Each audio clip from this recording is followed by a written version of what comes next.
of civil rights. Human rights, by comparison, is described as the entitlement to rights and freedoms without any distinctions regarding race, color, sex, religion, etc. This seemingly minor distinction allowed women to not only fight for political rights, which they technically already had, but also for basic decent treatment in politics, education, and employment. Women's liberation and feminism, by contrast, will be used synonymously. However, I do distinguish Black feminism and liberation from the mainstream feminist movement, because over time, Black women became dissatisfied with how white liberal women responded to race issues, and by the end of the 1970s, had distinguished themselves not just as feminists, but Black feminists and womanists.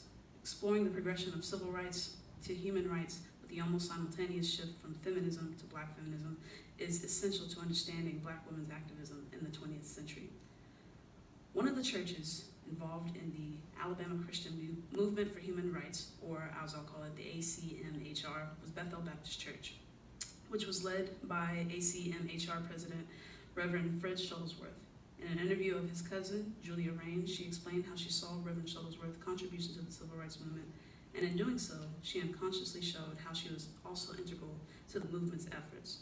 During the 50s and 60s, Ms. Raines was the secretary for the ACMHR under the direction of her cousin, while Reverend Shuttlesworth was an inspirational preacher and a determined protester against segregation. Raines seems to have a serious responsibility for organizing his various appearances.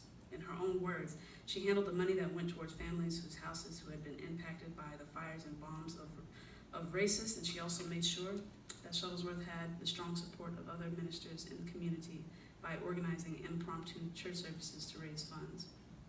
Raines' work was not just limited to secretarial duties, however. She was often on the front lines of demonstrations, came face to face with uncooperative police officers, and even kept some of the Black men in check when they tried to step out of the church's practices of nonviolent protests. On a national level, this groundwork activism may not have seemed like much, but the efforts of local church women like Julia Raines allowed the movement writ large to thrive. Some Black women even openly express disdain for the leadership of Black church leaders in the movement. Ann Moody's memoir, Coming of Age in Mississippi, provides powerful examples of what it was like for women to work alongside ministers in the movement. While organizations like SNCC and CORE protested segregation in Jackson, Mississippi, they were often arrested before they can garner too much press attention. Moody noticed that some of the ministers that worked alongside Reverend Ed King at Tougaloo College were more afraid than some of the students that had been arrested numerous times. At one particular instance of being arrested, the ministers could not get immediately bailed out despite calling in to a favor to the local NAACP chapter. Moody recalled, quote, "I just got my kicks out of sitting there looking at the ministers. Some of them looked so pitiful. I thought they would cry any minute, and here they were supposed to be our leaders," end quote. For Moody, it was clear who the real soldiers and generals were in this scenario. By the mid-1970s, when Black women were getting involved in the movement for second-wave feminism, they faced backlash from Black men who thought they were abandoning race issues. Indeed, writer Barbara Walker claimed that some Black men could not understand that the issues of race and gender had to be discussed in conjunction with one another for Black women. One man, John Tucker, felt that these feminists needed to focus on the problem of Blackness instead of this women's liberation nonsense, insinuating, of course, that Black feminists did not have the capability to fight for race and gender at the same time. These feelings also have a longer history that has roots in the early 60s. In 1963, when prominent civil rights leaders were planning for their march on Washington, Black women like Septima Clark and Dorothy Height were pleading with organizers to give women national recognition. Black men and women alike showed disdain for these requests and claimed that women were digressing and pulling from the main track. Despite these views of submissive Black women and sexist Black men, other Black women were not content to let their husbands or even their pastors determine their rightful place in securing social justice. Part of the sexist attitudes found in Black churches and civil rights organizations was due to a long-standing anxiety over where Black men fit in a white patriarchal system. Historians who study sexuality and masculinity explain that as early as the 18th century, Black men realized they could not claim to be the true patriarchs of their wives and children, as they were seen as chattel property themselves. Though their physical condition improved after emancipation, the anxiety over their masculine identity and authority persisted. One example of this anxiety was when Pastor Michael Eric Dyson attempted to create deaconess positions at his church. Dyson, following the national sentiment of women empowerment in the 80s, decided it was time for more women to have decision-making abilities in the church. The male leaders in the surrounding area, on the other hand, caused an uproar. Instead of letting this specific church decide what it wanted to do with its leadership, other pastors in the area encouraged deacons to oust Pastor Dyson from his position. Unfortunately for the women of the church, the mutineers were successful, and Dyson and his wife were forced to leave town wondering what had made the men so furious. On a national scale, this anxiety in black men was exacerbated when Daniel Moynihan wrote his report on the Negro family.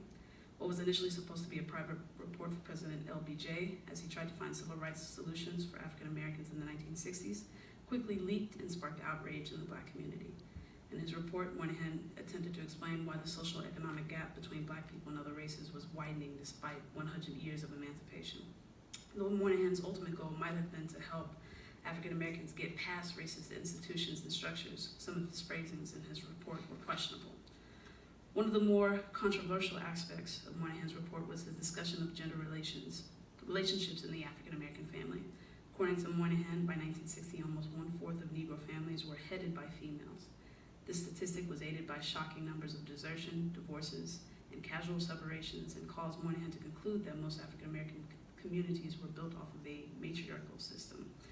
The lack of African American men's presence or household assistance prompted Moynihan to call this phenomenon a pathology in the black community, which increased African American dependence on welfare and limited their social progression as a group. In response, black men like John Tucker began to blame the increasingly vocal and independent black women for the broken families and delayed progress of social uplift. Black women did not just accept this blame, however. In Gerda Lerner's interview of Dorothy Height explained that black women have been forced into a position of responsibility, and while stereotypes of black women have caused the black male to think he is dominated, the black woman has had to struggle against being a person of great strength.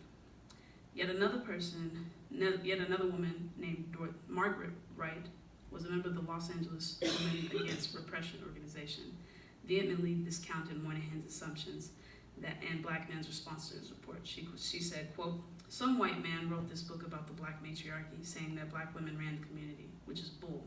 We don't run no community. We went out and worked because they wouldn't give our men jobs. This is where some of us are different from women's liberation movement. We don't think work liberates you. We've been doing it too damn long."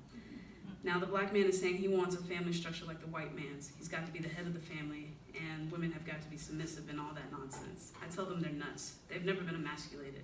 Emasculated men don't revolt. Women like Height and Wright clearly did not appreciate the misconceptions presented by Moynihan, coupled with the accusations of black men, and had no hesitation in saying so. Despite the tensions between black men and black women, however, many women preferred racial solidarity over interracial gender coalitions. Next, I will attempt to show how black women and social organizations led by women often experience a similar displacement that they had under male leadership. As previously stated, in the late 60s and early 70s was a period of mobilization and women-led organizations. Women that were once agents of the broad civil rights movement complained that their male colleagues attempted to delegate women to the kitchen, the mimeograph machine, and the bed. Sexism like this prompted women in Memphis to form their own chapter of the National Organization for Women, or NOW, like many women did across the country. This local chapter was founded in 1970 and was largely run by white women. Unfortunately for the black women in this organization and others led by white women, race issues were not always given the same level of respect and importance as gender issues. This was especially noticeable in Memphis Now chapter president Miriam Keisker when she wrote to black politicians. In 1973, Keisker wrote to Judge Louise DeBerry. In this letter, she admonished DeBerry for not publicly endorsing the Equal Rights Amendment, or the ERA. And in her admonishment, she questioned whether DeBerry was placing her blackness ahead of her womanhood. This line of questioning insinuates that black women had once again been displaced. Keisker, at least on some level, agreed with John Tucker and the organizers of the March on Washington that combining the issues of race and gender was nonsense. Where their womanhood had been the source of discrimination from black men, black women's concern for their blackness was ostracized in the wake of colorblind rhetoric from white feminist organizations. This sense of colorblindness was so pervasive that some white feminists suggested that white women's issues had replaced black issues in the American social sphere. In 1970, one writer for Cosmopolitan magazine offered a critique on the slow-moving second-wave feminist movement. She complained that other women, not men, were to blame for the lack of progress. Besides suggesting that the civil rights movement had been successful in securing black equality despite the handicap of a nigger mentality held by many African Americans, she also asserted that many women had been similarly niggerized and lacked the motivation to secure their own liberation. The author consistently equated the struggle of women to black freedom struggles, and though the oppression of both groups was at times quite similar, the author never accounted for the existence of people that were black and female. The author's, whether unconscious or purposeful, equation of blackness to maleness denied black women the opportunity to claim and fight for both identities at the same time. Black women certainly picked up on the sentiments of colorblindness perpetuated by NOW and mainly other white feminist organizations. In 1984, Jacqueline Jackson, wife of Baptist minister and political activist Jesse Jackson, was interviewed about her personal activism in her husband's presidential campaign. In this interview, Ms. Jackson expressed surprise for the lack of support her husband was getting from the National Organization for Women. Although Jackson historically named a woman to be his vice president, now decided to endorse former Vice President Walter Mondale, a white candidate. Despite her confusion at the endorsement, Ms. Jackson expressed excitement at the idea of instead turning to women-led organizations that had people of color. These organizations could add new dimension to the feminist movement, one that gave black women an opportunity. Black women started to form their own organizations as early as the turn of the 20th century, specifically the National Association of Colored Women, founded in 1896, that worked alongside the male-dominated Afro-American Council, which later became the NAACP. This organization used elements of respectability to contest some of the negative stereotypes placed on black women. In order to combat those stereotypes, intellectual women had to work to build a racial self-esteem. This first group of women eventually gave birth to the National Association of Negro Women's Clubs, the National Council for Negro Women, the National Women's Political Caucus, and many others. These social and political organizations gave black women an arena to voice their intellectual thoughts and speak out against all forms of discrimination. Part of this speaking out involved the practice of redefining second-wave feminism to fit the needs of black women. In 1978, one poet featured in Essence magazine tapped directly into the combined ideas of women's rights, black rights, and human rights. She said, "I am a feminist, and what that means to me is much the same as meaning that I am black. It means that I must seek to cleanse myself of the hatred and contempt that surround and permeate my being as a woman and a black human being in this world." This poet appeared to be continuing the trend started by club women in the NACW, as she explained that creating a positive view of herself required her to ignore the world's previous misconception of her worth. This presentation has striven to portray a long history of black women's activism. Many women, like African Americans in general, began their struggle for civil rights within their religious institutions.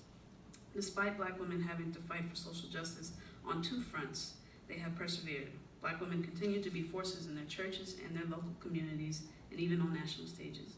The foot soldiers and generals of yesterday have surely laid a foundation for today's black women army.